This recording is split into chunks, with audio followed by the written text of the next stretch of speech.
Hi, good afternoon, and thank you all for joining me. My name is Emily Kadar, and I am the Director of Women's Affairs here at the New York State Governor's Office. We are thrilled today to present this important conversation, which is co-sponsored by the New York State COVID-19 Vaccine Equity Task Force and the New York State Council on Women and Girls.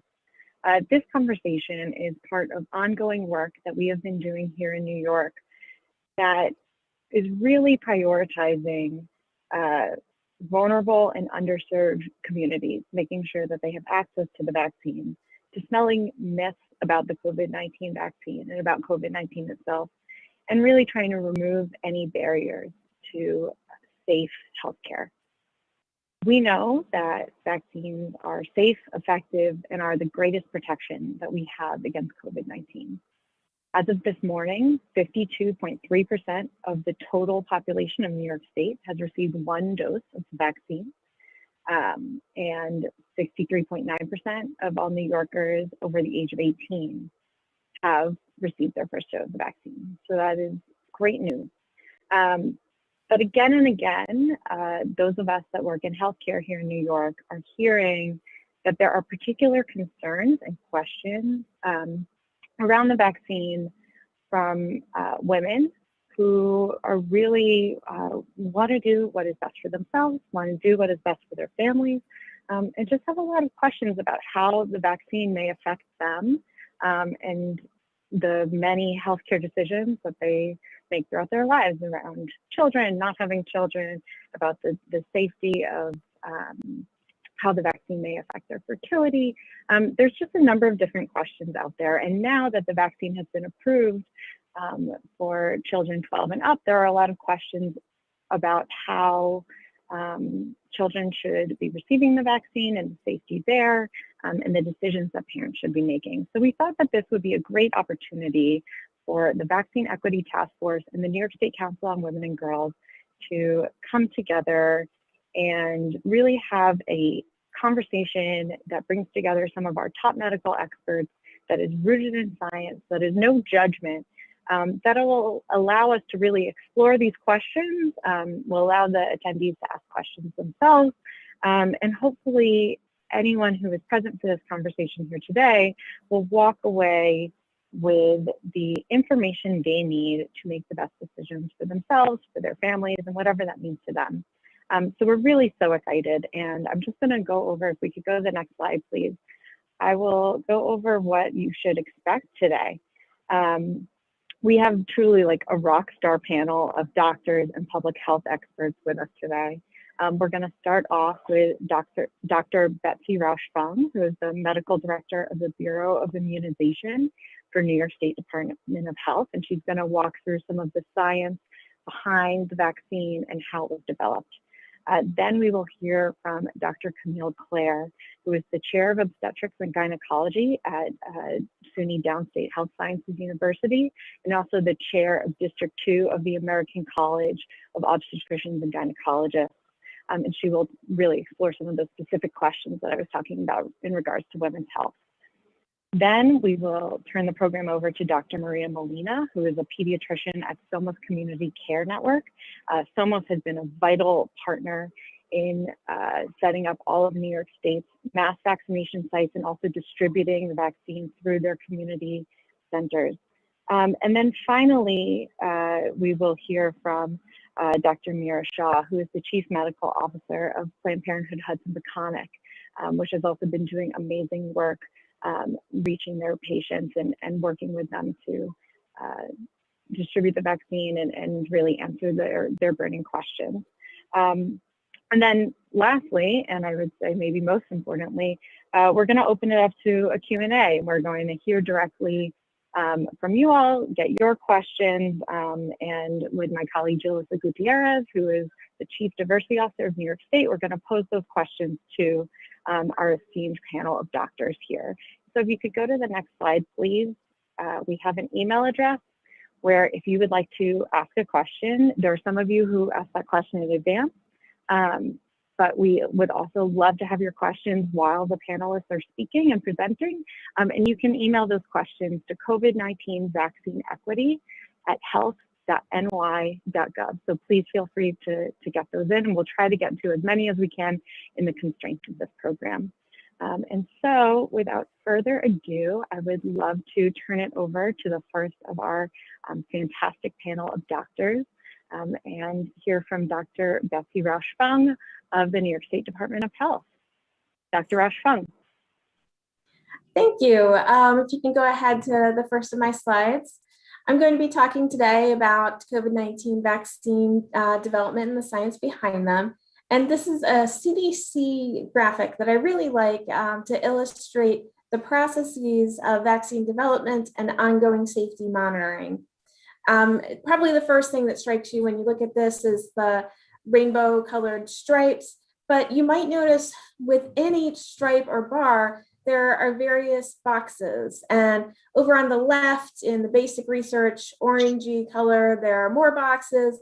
And as it progresses toward the right, there are fewer and fewer boxes in each stripe. And that's because during every step of the vaccine development and testing processes, the vaccines have to meet certain criteria in order to move on. And so in every step on the way, some vaccines don't meet their criteria and they aren't studied further. And that's perfectly fine and normal. It's a part of the scientific process.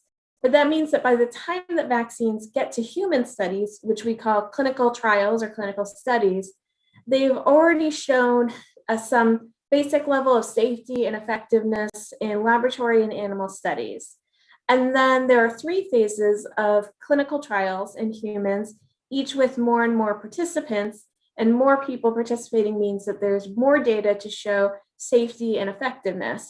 And not every vaccine will make it through all 3 stages. If something doesn't do well in phase 1, it might not progress any further, but it does have to complete all 3 phases and have sufficient data showing that the benefits of vaccination outweigh the known and potential risks before the FDA will consider it for authorization or full approval.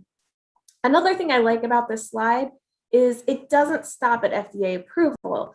It shows that vaccine monitoring continues on after a vaccine is authorized or licensed. The CDC's Advisory Committee on Immunization Practices, or ACIP, also reviews the data on all vaccines that are authorized or approved by the FDA. And then they issue recommendations to clinicians on how to administer the vaccines, how often, to which patients, and so on. And then after that, there's the purple bar labeled phase 4, which is post-approval monitoring. And that bar could stretch out towards infinity. There's really no end to the phase 4 monitoring. That's when CDC, FDA, and independent researchers continue to study the safety of vaccines as they are used in millions and millions of people over the years. They look at the safety, how long the vaccines are effective for, etc. And if they have notable findings, they bring it back to the ACIP, back to the FDA, and sometimes they will update or change or even revoke their recommendations. So it's really an ongoing cycle that continues as long as a particular vaccine is in use. Next slide. So a lot of people ask, how were the COVID-19 vaccines developed so quickly? Typical vaccines take at least 5 years, sometimes longer, to be developed. But it's important to keep in mind that the researchers didn't have to start from scratch. There had been vaccine candidates developed for other novel coronaviruses that are similar to the one that causes COVID-19. So they were able to take that research and update it for the virus that causes COVID-19. Researchers also rapidly shared information about the virus in early 2020. And the high rates of COVID-19 infections meant that they had more data to be able to measure its effectiveness.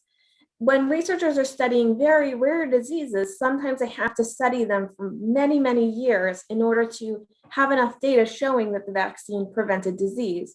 But of course, that was not the case in 2020. Next slide. Additionally, typically, vaccine manufacturers don't invest the money in building new factories or new lines in order to mass produce vaccine that haven't been fully studied yet or that haven't been FDA approved. That's a financial risk that they don't want to take if the vaccine might never be approved at all. But last year, the federal government actually invested a lot of money in vaccine factories and supplies even before the studies were done, so they would be ready almost as soon as the vaccines were recommended to start distributing them widely. And finally, some of the COVID vaccines were approved to do combined phase 1 and 2 studies in humans, and others combined phases 2 and 3. But it's important to keep in mind that those combined studies were run simultaneously, but they included all the steps as if they were being done separately. They weren't cutting corners. Next slide. There are two major types of COVID-19 vaccines currently available in the US. The ones that came out first are messenger RNA or mRNA-based vaccines. These are the Pfizer and the Moderna vaccines. These vaccines use the processes that our cells use to make proteins in order to cause an immune response against the spike protein on the virus that causes COVID. If you think about those images we've all seen over the last year now of the virus, and it has little spikes sticking out all over the outside, that's exactly the protein I'm talking about. Although these viruses have genetic material, that material never gets into the nucleuses of your cell where your own DNA is stored, and it never affects your own DNA. In fact, it gets broken down very quickly and is naturally cleared by your body. While this technology is new, it's not unknown, and it has been studied for over 10 years. And these viruses, I should say, don't contain a live virus, and they can't cause COVID-19 infection. Next slide. The phase 3 clinical trials for the Pfizer and Moderna vaccines showed that they both are about 94 to 95% effective after 2 weeks after the second dose. They're both 2-dose vaccine series. And these were consistent across age, gender, race, ethnicity, and people who had or had not previously had COVID-19 infection. The CDC recently did what they call a real-world study. So, of course, in clinical trials, they try to keep things as perfect as possible, and the real world is much messier. And they found very similar findings. 1 dose of either vaccine was about 82% effective, and 2 doses were 94% effective. Next slide. The other kind of COVID-19 vaccine in the US is an adenovirus vectored vaccine. This is the Janssen or Johnson & Johnson vaccine, and the AstraZeneca vaccine, which is not authorized right now in the US, but is in many other countries. This vaccine uses a weakened and genetically modified other virus called adenovirus to carry the genes for the SARS-CoV-2 spike protein, and it causes immune responses to that protein similarly to the mRNA vaccines. Next slide. The Janssen vaccine is about 67% effective in preventing moderate to severe symptomatic COVID-19. The clinical trial was in many different countries around the world, and so it should be noted that some countries have different variants spreading, so there was different efficacy against different variants. They're about 85% effective in preventing severe or critical COVID-19, and up to 100% in preventing hospitalization from COVID-19. Next slide. In February, the CDC published some preliminary data on the most common side effects after the Pfizer and Moderna vaccines. This was before the Janssen vaccine had been released. And so I would suspect that in the future, there probably will be more data on the Janssen vaccine. But what's important to keep in mind is the side effects after Moderna and Pfizer reported to CDC were very similar, with most prominently injection site pain, fatigue, headache, and muscle pains, and that these side effects were more prominent after the second dose than the first dose. But not everyone has side effects, and if you don't, it doesn't necessarily mean there was something wrong with your shot. You just could be one of those lucky few who don't have a side effect. Next slide. The New England Journal of Medicine also recently published preliminary findings of mRNA, that's Pfizer and Moderna, COVID-19 vaccine safety in pregnant people. And they found that the pregnancy and neonatal outcomes in people who received COVID-19 vaccine were similar to what we expect to see at baseline, regardless of vaccination. They also found that pregnant people who were vaccinated had similar side effects to non-pregnant people, except that the pregnant people had more nausea and vomiting. Next slide. And if you have any follow-up questions, in addition to the contact information you have here, you can also reach out to the State Health Department Bureau of Immunization or email covid19vaccine@health.ny.gov. Thank you. Great. Thank you so much, Dr. Rauschfang. Really appreciate you joining us and giving us that really crucial background to understanding the science behind the vaccine. Now I would like to turn it over to our next speaker, Dr. Camille Clare. Dr. Clare is the chair of obstetrics and gynecology at SUNY Downstate Health Sciences University, and she also serves as the chair of the American College of Obstetricians and Gynecologists, District 2. Dr. Clare, turn it over to you. Thank you so much for the opportunity to speak, and thank you to the organizers, including the Vaccine Equity Task Force and the Council on Women and Girls, and as well as ACOG, American College of Obstetricians and Gynecologists, District 2, for helping me prepare for this presentation. So next slide, please. Next slide, please. So my colleague just alluded to several of the topics, and a good segue, we didn't even plan that ahead of time, to talk about what common questions that I hear, and she's more familiar with the spike proteins and all those aspects, but what I'm usually on the panel is to really explain some of the questions as an obstetrician and gynecologist that several of my patients do ask me all the time. So when we think about what is the impact on the COVID-19 illness in particular, we've seen that pregnant persons really have more severe illnesses than people who are non-pregnant, specifically more likely to die from COVID-19 infection, more likely to be placed on mechanical ventilator, and more ICU admissions. And about a year ago, when many of us were struggling to figure out what were the effects of this illness, particularly in pregnant persons, we saw these side effects, and we really developed our best practices based on this information. So as usual, regardless of the situation, we encourage pregnant persons to continue to wear their masks out in public, to stay 6 feet apart, to wash their hands, and continue to receive prenatal care, even in the office, because we know you are particularly at risk if you're pregnant for some of these more severe outcomes compared to when you're not pregnant. Next slide, please. And so my colleague mentioned at length really good outline regarding the vaccination trials. And originally, pregnant persons were not included in those original vaccination trials, which makes a lot of the recommendations that we do sometimes confusing because we do not have that original data or long-term data in the beginning. We know currently, though, that they are Pfizer has included pregnant persons, and I believe Moderna as well, in their trials right now. So hopefully we should get some information going forward. As of May 17th, there's been over 114,000 pregnancies that have been reported in this post-vaccine V-Safe mechanism to really address those side effects and the concerns that people report. For those of us who've received the vaccine, you got that little reminder on your phone that reminds you to mention any of the side effects or symptoms that you reported.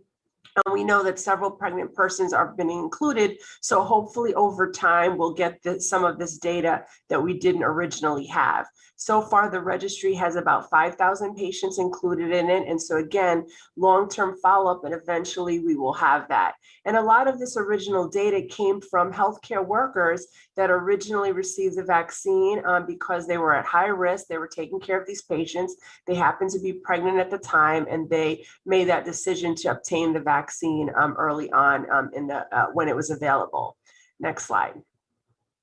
And so my colleague mentioned regarding comparing any effects that happened with patients who've received the vaccine versus the baseline rate. So I'm just talking a little bit more specifically to what she alluded to. So if we think about things that patients are worried about, such as miscarriage, stillbirth, diabetes during pregnancy, high blood pressure, any of the more severe issues with high blood pressure called eclampsia, babies not growing appropriately called intrauterine growth restriction, some of the effects on the baby or the mom, such as delivering a baby early preterm, having any anomalies in a baby that's growing or a baby not growing appropriately or a baby dying. These rates have really been very similarly to the background rate compared to those who've received the vaccine. So this is based on the data that we have in over 800 pregnancies. This was published again in the New England Journal of Medicine.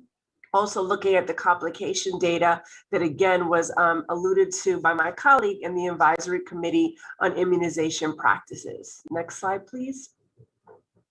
So ACOG as an organization does recommend that pregnant persons do have access to the COVID-19 vaccine. We've heard earlier on that patients were asked what is their pregnancy status when they went to obtain the vaccine. They were asked to speak to their doctor, but we do recommend that, again, pregnant persons have the right to make their own informed decision about vaccination, and we do recommend that you have access to that vaccine. And if you don't, please contact us so we can advocate on your behalf that if you're pregnant, if you're lactating, if you're interested in becoming pregnant in the future, that you have access to the vaccination if you choose to obtain it.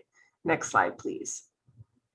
In addition, a very common question that we're asked again is, I'm currently breastfeeding or I plan to breastfeed, and what are the recommendations? So again, we recommend that it should be offered to persons who are lactating or plan to lactate. We know that there are specific antibodies that are found in breast milk, and that can really be protective for their babies because these antibodies may be passed through the breast milk. So again, another added benefit to breastfeeding. My colleague hopefully will talk about that in children. We are a dyad, so OBs and pediatricians always go together. So looking forward to her comments regarding children. So next slide, please. And then another common concern is that patients that are interested in becoming pregnant in the future, we again encourage vaccination for those persons. Again, there has not been any studies or any issues that have been linked to infertility or affecting your fertility in those who become vaccinated. One thing that has come up is that in male partners who have the COVID-19 infection, there have been links to them becoming infertile from the infection. So again, we encourage for our female patients, for their male partners to get vaccinations because we don't want them to get the infection, because that may lead to increased risk of infertility in male partners. So if someone becomes pregnant after they've obtained their first dose, they should again be encouraged to obtain the 2-dose regimen if they've received Pfizer or Moderna, and there's not an issue again with affecting your ability to become pregnant if you choose to in the future. Next slide, please. And just one comment regarding the J&J vaccine and the rare risk of blood clots that has been well publicized in the news. Many of these cases, again, occurred in women who are less than age 50 years old. None of those patients happen to be pregnant. This is a very rare issue that has come up. It has occurred in about 7 out of the every 1 million doses of the Janssen vaccine. These patients happen to be women who are between ages 18 and 49 years of age. But we do again believe that the vaccine benefits are greater than the risks. And so if you have some of the symptoms that can go along with having a blood clot, again, to report those and speak to your provider about which vaccine you've received. Next slide, please. So finally, we do encourage patients and those with questions to talk to us as OBGYNs or your other healthcare professional to talk about your own individual risk of COVID-19 in addition to your pregnancy, what can happen, your risks in terms of having severe illness, and how the vaccine can, again, protect you from severe illness, which will ultimately protect yourself as a patient as well as your fetus. So thank you very much for the ability, and I look forward to talking to you in the question and answer. Great. Thank you so much, Dr. Claire. Oh, just one or two other additional slides. I'm sorry. These are some resources that are available to patients that you can access on our portal. This is a patient-facing portal from ACOG. So again, if you have some additional questions, you can look online for these. And there's one more slide, I believe. Two more slides, actually. Here's additional resources. So please take a picture of this if you need to. And the final one is myself getting my own vaccine. So thank you very much for the opportunity. Thank you again.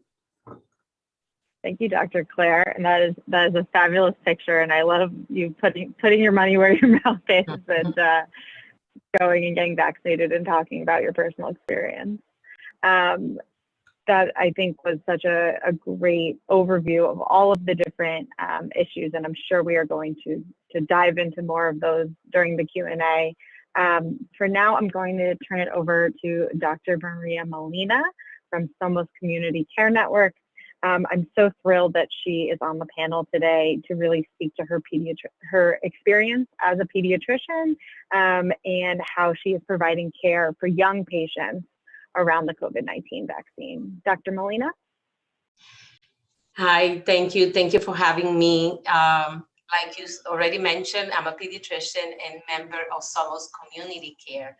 For those of you that are not familiar with Somos, we are a physician-led network of community providers delivering quality health care to lower-income communities of color. And since the beginning of the pandemic, we've been providing COVID testing. And now we are so very proud to be also providing the COVID vaccine to our communities. Today, we're talking about protecting ourselves, protecting our family. But as a pediatrician, I want to talk about protecting our children, protecting your child. You have already heard from the other presenters that vaccines are effective, that they were elaborated under the same scrutiny that the FDA uses to approve any other vaccines, therefore they are safe. Now that we have established that vaccines are safe, I do not want to bore you with giving all that data again. I would like to go into why.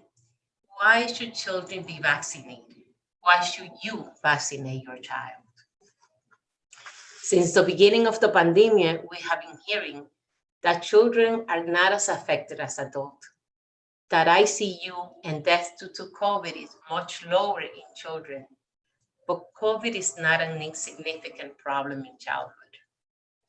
Almost all the statistics referring to COVID in children have been underestimated. We estimate that half of all the COVID infections in children are asymptomatic. Those that have symptoms are less likely to develop severe illness and complications. However, I would like to point out that 1 in every 3 child admitted to the hospital for COVID went to the ICU. And this is not different from adults. This is a very similar rate of admission to ICU as adults. So, and furthermore, when children get severe COVID infection, they may develop the same complications as adults do. They still get the respiratory failure, the coagulopathies, the myocarditis.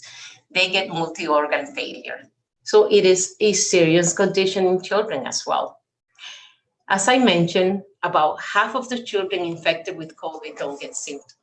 But even those children that initially do not have symptoms are not free from complications, because there's a small percentage of them that a few weeks later can develop what is called multisystemic inflammatory syndrome in children, a very serious condition. I like to share with you my own experience with COVID. In my practice, I have a 12-year-old boy that towards the school closures back in March, presented with 2-3 days of fevers and other mild symptoms. All the family members were also sick. So they all presumed they had coronavirus infection, that they had COVID. But testing at the time was limited to people at the hospital. Later in May, this boy came back to my office with prolonged diarrhea, vomiting, abdominal pain, and persistent fevers. Very dehydrated, very ill looking. He was admitted to the hospital, again, like I said, to ICU. He had myocarditis as part of the multisystemic inflammatory syndrome. Luckily, he recovered. The point that I want to make is that even if COVID is usually less severe in children, it is still a potentially very serious disease. Even though children represent a small proportion of the worst case outcomes, it does not mean that it is a completely benign in kids. COVID can be deadly. As a matter of fact, COVID in 2020 is among the top 10 causes of death in children. And when we talk about children dying, we're talking about something very serious. With that said, we need to vaccinate our children, not just to protect the adult population, the grandparents, the titis, nanas, abuelitos, or even to achieve herd immunity, but also to protect them. We need to protect our children. How are we going to do that? Well, you already know, you heard it from the previous presenters, that Pfizer has been approved for 12 to 17 years old. And we expect that Moderna and Johnson & Johnson will follow pretty soon. We also expect that Pfizer will seek authorization for the age group of 2 to 11 sometime this fall. And there's a possibility that by the end of the year or early next year, we're gonna have a vaccine approved for infants 6 months and older. So those right now for the group 11 to 17-year-olds is the same as adults, it's 30 micrograms. But children are not small adults. So there are clinical trials now for the younger ones, and that might change when the clinical trials are completed. The good news is that vaccines are not only very safe and highly effective, but in the real world, now with millions of doses given, they have proven to be even better than in the clinical trials. Their effectiveness is not only high in preventing severe disease, they have also proven to decrease transmission. And that is why I urge you that as soon as there's a vaccine available for your child's age, get them vaccinated. Vaccinate yourself, vaccinate your child. And keep lactating also. Thank you.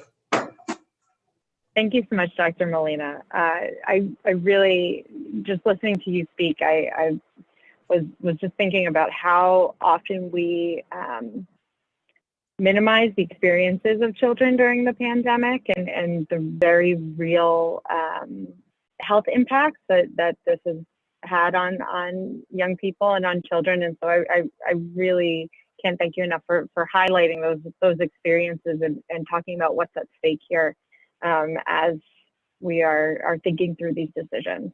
And then, so our final speaker on the panel before we talk about Q&A, but certainly last but not least is Dr. Meera Shah, who is the Chief Medical Officer of Planned Parenthood Hudson-Peconic, who has been really a crucial healthcare provider in Suffolk County, Westchester County, Putnam, and Rockland, and who is going to be speaking to her experience providing care in those communities. So Dr. Shah. Hi, everyone. Thanks for having me today. I am very eager to talk about this. You know, as a leader in sexual and reproductive healthcare, Planned Parenthood was very excited to participate in vaccine distribution. We primarily see people of color, low-income people, and we know that access is an issue for most of the services that we provide. And we do a good job of reaching the communities who are most in need. So we thought that vaccine distribution just made sense within the scope of the work that we do and the types of communities we serve. We initially began distribution of Johnson & Johnson back in late March, and the response from the community was overwhelming. It was incredible. We had a very long wait list. People were so grateful. It really boosted our staff morale.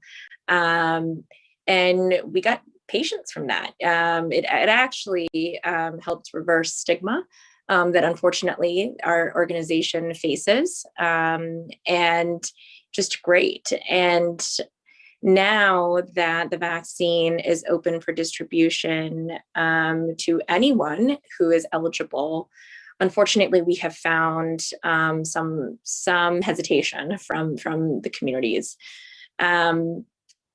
You know, Dr. Claire earlier did a really good job of going over some of the concerns around fertility and the COVID vaccine, or the vaccine and its impact on pregnancy, and it's just overall safety. And these are the concerns that we hear from the communities, that, you know, will it impact my ability to get pregnant? Will it impact my current pregnancy? Because not only do we provide abortion services, but we also do provide prenatal care at our centers. And we, you know, have to do a lot of myth busting and sort of clarification around the science and the evidence to our patients.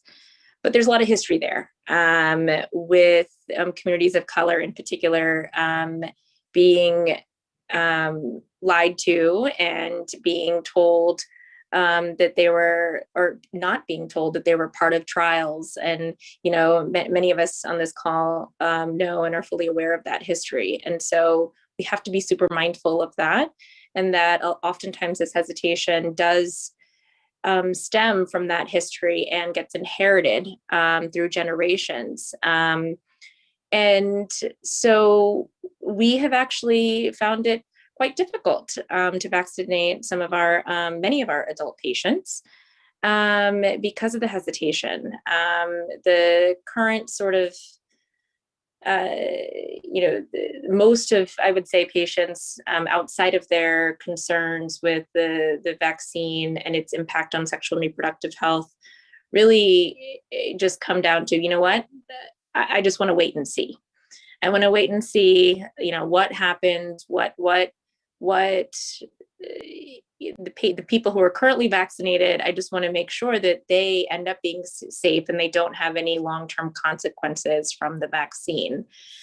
And so that's sort of where we're currently at. And we have gone over, you know, motivational counseling and really talking to our patients in a way that really meets them where they are. I think that as an organization, we do a really good job of celebrating bodily autonomy and, you know, stepping away from this idea that healthcare providers are fixers and embracing the idea instead that healthcare providers are here for the transfer of information, the transfer of evidence-based, patient-centered education for our patients to really empower them and help them make the decisions that are best for them and their bodies. And so in the spirit of bodily autonomy and in the spirit of evidence-based medicine, we've really taken on counseling around vaccine and have received grants to go out into the communities on our Smart Wheels. We have these 2 Winnebagos that we take out to the community. And our plan is to do more education, do more outreach, deeper into the communities that we serve. So meeting them where they are, instead of waiting for folks to come to us, and seeing what impact we can have in that way, because the hesitancy is real. And, you know, but we also know that COVID was the 3rd leading cause of death in the United States last year. And we really need to make this a priority in the healthcare landscape. Thank you so much, Dr. Shaw. And I think what you were saying about understanding hesitancy and not necessarily dismissing it, but recognizing that there are, especially for communities of color, that there are some deep roots that reinforce some of that hesitancy, I think is so important, and figuring out what institutions can do to be building that trust and reaching people where they are is so important. So can't thank you enough for your comments. Now I'm going to transition us over to our Q&A. I'm joined by my colleague, Julissa Gutierrez, who is the Chief Diversity Officer here in New York State Executive Chamber. And a reminder, if you haven't done so already, you can submit questions to COVID-19 vaccine equity at health.ny.gov. We only have about 20 minutes, so I don't know how many we're going to get to, but we're going to do our best. So with that, Julissa, do you want to read off one of the first submitted questions from our attendees? Yes, thank you, Emily, and thank you to all the medical experts here joining us today. And we've got a number of questions. In the first portion regarding to Vaccine 101, we still have some questions that I think if one of the doctors can respond to. I had COVID-19 early on and still have antibodies. Should I get the shot? I'm happy to take that question. Thanks. So even for people who have antibodies from COVID-19 infection, we don't yet know for sure how long that protection will persist. The CDC thinks at least 90 days, but beyond that, we're not certain. So we do recommend that you get the COVID shot because it should provide longer lasting protection against future infections. And if I may, Dr. Betsy, how does the J&J compare to the flu vaccine, given that they are both single shot vaccines? Could you clarify the question? Do you mean? Since they're both, the J&J is a one shot deal and the regular flu vaccine is also a one shot. How do they compare, given that they're both single shots? Are they J&J is as effective, right? Or is there one that's more, effective than others? So right now, we recommend to get whichever COVID-19 vaccine is available to you. So, whatever wherever you can get an appointment, whatever they have in stock. There are very few situations in which there might be one that's preferred. All of the COVID vaccines are highly effective, close to 100% effective against very severe infection causing hospitalization and serious side effects. So, in terms of, apologize for the background noise, comparison to the flu vaccine, you're right, similar to a flu vaccine, the J&J is one dose, whereas the Pfizer and Moderna are 2-dose series. And so if you get one of those vaccines, it's important to remember to come back for the second dose on time. So we have a question here from an attendee named Ulanda. She asks, breast cancer runs in my family. Will any of the vaccines increase your risk of breast cancer? Is the question, will it decrease your risk of breast cancer, or did you say increase the risk? She asked if it would increase, but I think increase or decrease. What's the effect? We know. I have not seen any studies that talked about the increased risk of cancers in the vaccine. I think more information is needed, but I have not seen that. What I have heard from patients when they're concerned about breast issues is that one of the side effects was lumps under the arm. So there was a concern regarding whether that was attributed to figuring out if someone has cancer or not, or a side effect. So I have heard studies from some of the radiology associations to delay doing your mammography for a certain period of time, 3 months, so that it's not confused with some of the side effects of the vaccination versus testing for breast cancer. So that's my knowledge regarding breast cancer, but I have not heard, and I don't know if any of my colleagues have more data than that regarding breast cancer and the vaccine. I'm not aware of other data either, but that was a really good point about the swelling in the lymph nodes. Thank you. We have a question coming in from Allie in in regards to fertility. Is it possible that the vaccines, and Pfizer in particular, has an impact on estrogen and therefore on the cycle of women closer to the perimenopause? We've heard a lot of questions regarding irregular cycles and vaccination. A lot of times that has come up in terms of a question. We do not have data regarding the vaccine specifically being a cause of issues with menstrual cycles. It might be coincidental under issues of stress, but I have not seen any data that has pointed to the vaccine being a cause of irregular cycles, but a very common question that we're asked very often. But the data is not available to say that the vaccine is a cause of that happening in a relationship to wherever in the cycle they are, premenstrual or closer to the menopause. Very good question. So another question, which I think will probably go to you, Dr. Claire, is from a woman named Victoria, who says that she is in her late 20s and is actively trying to get pregnant. And she is wondering if there's any reason she should consider either postponing her vaccination because she's trying to get pregnant, or if she should postpone trying to get pregnant until she is fully vaccinated. So if those are two courses of action, what she should do. I would say, no, you do not have to delay your desire to get pregnant to get the vaccine. And no, you do not have to delay getting the, becoming pregnant because you're interested in vaccination. So whatever you want to do during this time, I encourage you to get the vaccination. And similarly, you don't have to complete the vaccination in order to try to get pregnant. Either way, it's fine to go ahead. No data regarding vaccination causing problems with your ability to get pregnant. And if you are, then you need to be checked for other reasons why you may be having problems becoming pregnant. Thank you, Dr. Claire. Now I have a question from Helen, moving on to youth. What is the effect of the vaccine on girls that haven't had their first period yet? My daughter will be 12 in August, and we're considering the vaccine for her. We have heard of women experiencing either heavier than normal periods, as you've mentioned, or those that are in menopause that have experienced a period. Will taking the vaccine prior to first period disrupt the normal hormone progression to puberty and menstruation?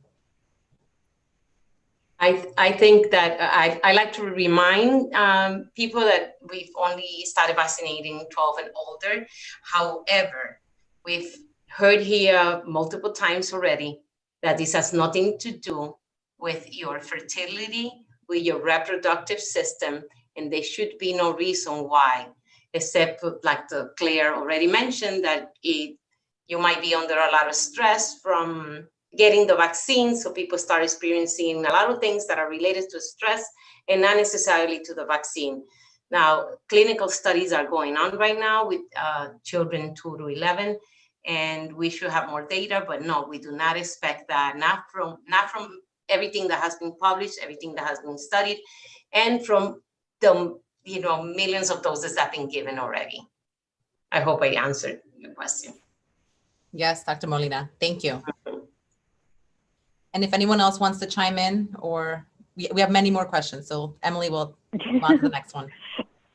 Yeah, another question regarding youth is from an attendee named Terry, who says she's trying to figure out if she feels comfortable with her child being vaccinated, and wondering about the process that allowed for approval of 12 and older, and if there's any difference in a child's height or weight, if there are any things that she should be considering in that regard when it comes to getting her 12-year-old vaccinated or not.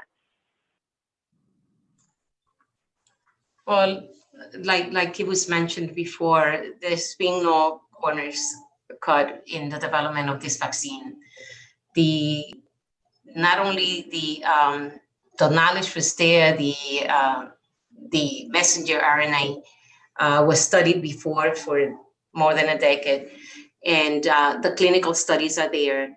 The vaccine, it's going through all the phases that another vaccine goes through. I know all the hesitancy that we had when meningitis first came out. I remember when HPV came out, I even saw in the internet reports of people walking backwards and having like almost seizure-like activity. And all of that, once the vaccine has been out, all of that is disappeared because the vaccine have proven to be safe. I think with COVID, with so many doses given worldwide, not just in the United States, I think that we can say that this vaccine is safe. And I would not hesitate to give it to my child. All my children, they are adults already, over 18, and all 3 of them got it. I got it myself back in January.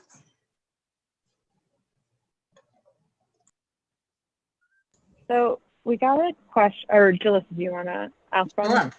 A really good question in regards to general reproductive justice. It's from Marion. Do you have any thoughts about how current concerns or rumors about fertility and the COVID vaccine might reflect reproductive justice concerns? For example, the historic and recent inequitable treatment of women of color in sexual and reproductive health. How can we as women health providers address these concerns with our patients and their families? I'd be happy to answer that. Dr. Yeah. Yeah. So, you know, as a member of an organization that primarily sees people of color and people who have expressed this hesitancy when getting the COVID vaccine, I think that it's really important for everyone who provides care to a community of colors just to at least acknowledge and understand that history and to be sensitive to it. I mean, there's a really dark part of our history that a lot of people don't even know about because it's not taught. But it's one that we can't ignore, and it's one that's really important. And people of color, women of color, their bodies were literally used for science without their consent. And so I understand how some of this trauma has been inherited and passed on from generation to generation. And people have the concerns that COVID vaccine can impact fertility, can prevent future childbearing, and we just have to be sensitive and we have to listen and counsel patients in a non-coercive way. You know, not being, and I tell my staff this, I tell my residents this, my fellows, that, you know, that with anything that we do in sexual reproductive health care and with the COVID vaccine, it's that, you know, our job is to provide information. And if people are expressing hesitancy, don't belittle them, don't be condescending, because that's just going to push people away. Really just be sensitive to the history, to the concerns, and meet them where they are. If I could add just one comment, today on the anniversary of the passing of Mr. George Floyd today, so timely you had that question. I think patients are also concerned not about past offenses, but current issues. ACOG as an organization is committed to ending structural racism and working with our colleagues in all medical societies to face our own history regarding obstetrics and gynecology, as well as what I like to say, I don't like to use the term hesitancy, but how can I answer questions for my patients to allow them to become confident, vaccine confident in obtaining?